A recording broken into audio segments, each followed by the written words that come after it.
আমরা দীর্ঘ 16 বছর আমরা এই বিজয় উদযাপন করতে পারি নাই। এখন আমরা ছাত্র জনতা আপামর সবার সহযোগিতায় আমরা আজকে ফ্যাসিস্ট সরকার বিদায় হয়েছে। এখন আমরা ইনশাল্লাহ খুব ভালো আছি। আমরা বিজয় মিছিল করতে পারছি।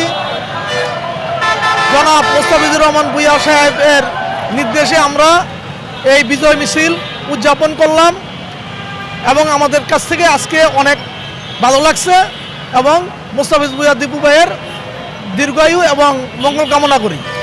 আচ্ছা, আরেকটা প্রশ্ন, আমরা বিভিন্ন সোশ্যাল মিডিয়ার মাধ্যমে দেখতে পাই যে বিভিন্ন সময় বিভিন্ন ভিডিও পোস্ট হয়। সেই ভিডিওগুলোর মধ্যে নিচে আমরা কমেন্ট দেখতে পাই, যে কমেন্টটা হলো যে আমরা আগেই ভালো ছিলাম। আসলে কি আমরা আগে ভালো ছিলাম? আগে আমরা